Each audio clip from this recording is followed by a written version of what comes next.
up, everybody? Welcome back to another episode of HonesTEA with your boy John. Let's get right into these topics, you guys. 3 things that I learned that you cannot debate or have an opinion about with other people who are ignorant: race, politics, and sexual orientation. The only reason why I'm talking about this now is because I think it's very important for you guys to vote this year for this upcoming election. I want to talk about the debate that went on last week. It was definitely foolish. Though it was definitely foolish, it was very entertaining. First of all, Trump didn't answer the question about supporting the white supremacy. He kept deflecting the question. I'm not answering that, or just like trying to bring up something else, which goes to show you that Trump really is racist. That's why I encourage you all to vote this upcoming election in November. It is extremely important to vote. I truly feel it's disrespectful for people of color to not vote. Many of our ancestors fought and died for the right for us to vote. So for you guys to sit there and say, well, we have a right not to vote, yes, that is true, but it wasn't always a privilege. It's just disrespectful to not go out there and vote just because you don't like either of the candidates. Neither of the candidates are my favorite either. However, I'm going to vote for the person who makes the most sense. Even if you aren't voting for Joe Biden, if you're going to vote for Trump, I don't want you to, but go ahead and do that. At least you practice your exercise and your right to vote. Our ancestors fought and died for their right to vote, just for us to vote. Why do you feel like there's no reason for you to vote? Yes, I get it, it's your right to choose not to vote, but once upon a time it wasn't a right given to us. Speaking of Trump, Donald Trump announces that him and the first lady got the coronavirus. To be honest, if he actually has it, this is exactly what he gets. Trump thinks that he's so invincible. He talks about, even in the political debate, how if he don't feel like he needs to wear a mask, he's not gonna wear a mask. If he gotta wear a mask, then he's gonna wear a mask. He feel like he can't be touched. But we'll find out sooner or later once he gets out of office and he gets convicted for everything that he's done as far as sexual assault, tax fraud, and everything else. That's the reason why he's trying to run for another 4 years, because then they can't convict him. He feels like he's invincible. He talks about not wearing a mask. He goes to these Trump rallies that he hosts. No one's practicing social distancing. He's not 6 feet away. He's like literally out in the public, not wearing masks. This is exactly what he gets. I really don't think he has it. I think he's using this as a political scandal so that people can go out here and vote for him. I can guarantee you that he's gonna come out next week like, yeah, I've been cured. I got the vaccine. If you guys want the vaccine, then vote for me. Because that's all he's been talking about this year, was about this vaccine and how it's gonna make people want to vote for him even more because he could find the cure and no one has ever found it before. Everybody did this with H1N1. Like, he was just like going off. I don't think he really has the coronavirus. I don't want you to die from it, because I see a lot of people saying like, I hope his ass rot in hell and I hope he died from the coronavirus. But that's not cool, because people aren't actually dying from it. If he dies, I mean, whatever. I ain't gonna be sad. I ain't gonna be rejoicing either. Like, if it happens, it happens, shit. You know, people die from coronavirus every day. So if Trump just happened to be one of them numbers. So the next topic that I want to talk about is the Real Housewives of Potomac. So last week, Monique had asked Karen if she can invite the girls to sit down with them, and basically she can discuss the fight between her and Candace. Basically, Monique has said everything that happened she really don't remember because she basically blacked out. But here come the cameras recording Monique explaining actually what happened after the fight from start to finish. Girl, like, I kind of believe you, but then I don't believe you, but it is what it is. I still got your back, Monique. Basically, she was just saying like, Candace has been antagonizing her for the entire time. We were going back and forth or whatever. I felt that wine glass hit me, or I felt like she threw wine on me, and I just went into attack mode. Robin and Giselle wasn't having it. They wasn't here for her. Giselle was doing too fucking much. She gonna bring this big ass bodyguard with her because she thinking that Monique is gonna try to attack her. Make sure you have that same bodyguard for the reunion, because bitch is definitely going down. Robin was just like, nah, I don't believe that. You almost had me until you did X, Y, and Z. And Giselle was like, I had no respect for you. You paint a narrative of black women always fighting and they always turning up. Even Wendy was letting her have it, was just saying like, I fight every day with my words, and I do this and I do that, but you never see me put my hands on anybody. Everybody is over here trying to point the finger at Monique, but yet no one is holding Candace responsible for her actions. Want to sit here and push this narrative of black women always fighting and turning up, but yet y'all portraying an angry black woman all the time on TV, constantly being messy. There's a difference between being shady and being messy. Giselle is the main one who holds this reputation or whatever that she gotta have, and this image for her and Jamal. I'll get into that later. You are always being messy. You always been messy with Karen when it came down to Ray and his tax returns. You were being messy with Karen when it came down to her living situation, you know what I'm saying? Like, you popping up at her house, doing that she don't even stay there. Like, you purposely being messy. You're airing out their business. You even doing the same thing with Monique right now. How different is Monique fighting from you actually being a messy person and being black on top of that? I don't think that it's a black stereotype that black people are always fighting and turning up and doing all this stuff like that. I believe that it should be more of a don't start nothing, don't be nothing. Candace was all in Monique's face. She was drunk, she was belligerent, she was doing the fucking most. She was talking about, you gonna drag me, you gonna drag me. We all seen it. We all seen how Candace got down and came down to Monique. We seen how she was when she was pointing that butter knife at Ashley. We seen Robin all the time getting in Ashley's face. We seen her all the time talking shit shit about Ashley at the reunion. It's not no black stereotype. It's more of a don't start nothing, won't be nothing. If y'all gonna sit here and point the finger at Monique, y'all need to point them same fingers back at Candace, because Candace is just as responsible. It takes two to tango. And last but not least, I want to talk about how Giselle gonna say that her and Jamal got an image to protect. First of all, bitch, their image is long and gone. Jamal don't want you. You're using him for a storyline, and he's using you to promote his little restaurant that he got. If you want to protect your image, why would you go back with a cheater pumpkin eater, as you quote multiple times on the show? Knowing damn well you all the way in Potomac and this nigga all the way in Atlanta, and he's gay. So not only is he cheating on you with women and having 7-11 baby mamas, as your daddy says, he fucking with niggas too. Talk about image, bitch. Girl, I didn't know you was Picasso. Other than that, let's move on from the Housewives of Potomac. So it was October 3rd, 2012, and I was away at school, and I've always been like kind of promiscuous or whatever, but when I first got down to college or whatever, I was like having fun. I wasn't really fucking on anybody, but like I met a couple of people. I'll just put it like that. But it was nothing really sexual. Came across this one person that I really, really liked.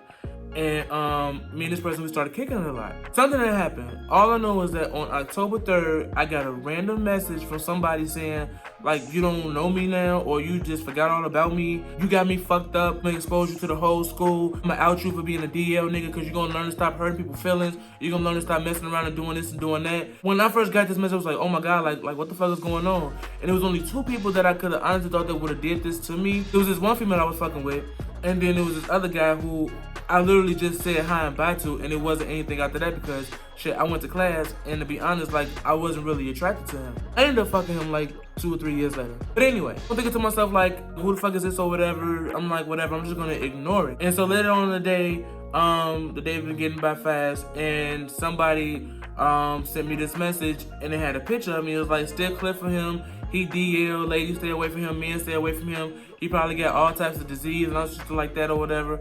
And I'm thinking to myself, like, oh, this person is actually serious. Like what am I going to do? I was out with my best friend at the time. We went to go get something to eat in the cafeteria. And so, you know, the guy that I liked or whatever, he hit me up and was like, hey, like, I just got this weird message from this person saying that they was gonna expose you, that you was messing around on me and all this shit like that. And so I'm just like, no, I'm like, that's not true, don't listen to that or whatever. I really don't know what I'm gonna do at this time. Like, I'm low-key scared because this never happened to me before. At the same time, I'm still panicking because this person's saying, at this point, I'm finna meet up with all these other guys in the dorm, and we finna go just start passing out these flyers on every street corner and on the poles.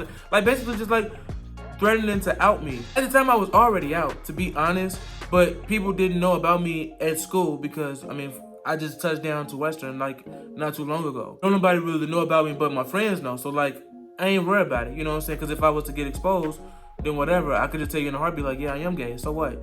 But it was still scary to a point. I didn't know what to do, so I called my cousin. She was just like, well, first of all, that's a crime, so you need to go to the police about that. And I was just like, man, I really don't want to go to the police about this because it's embarrassing, and I just don't want nobody in my business. I really didn't know what to do. So I did what my cousin told me to do, and I went to the police. I was embarrassed the entire time to say I was meeting guys on this app. We weren't hooking up or whatever, but we would probably go on a date, or we'll just probably talk, or we'll meet up, or we'll do something.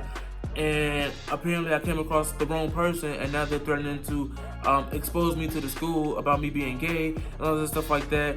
And to a point, I felt like the police were like snickering and laughing at me, even though they still had a job to do. But basically they were just saying like, well, don't be online, don't be talking to strangers. And I just felt like a little ass kid that was very, very vulnerable. After that, I never heard from this person since. Months go by, me and this guy is officially together, like we're dating or we're a couple, we're boyfriend to boyfriend, whatever you want to call it. He had a lot of trust issues, but I didn't know that. Every time that we would get into it, this person who was catfishing me come out of nowhere. I think, you know, the guy that I was involved with was saying like, this guy is texting me, you need to tell these motherfuckers to like stop texting me or whatever because I'm getting tired of this or whatever. And I'm just like, please don't listen to that because like, I'm going back and forth with this person too or whatever. Like fuck them, like let's just focus on us.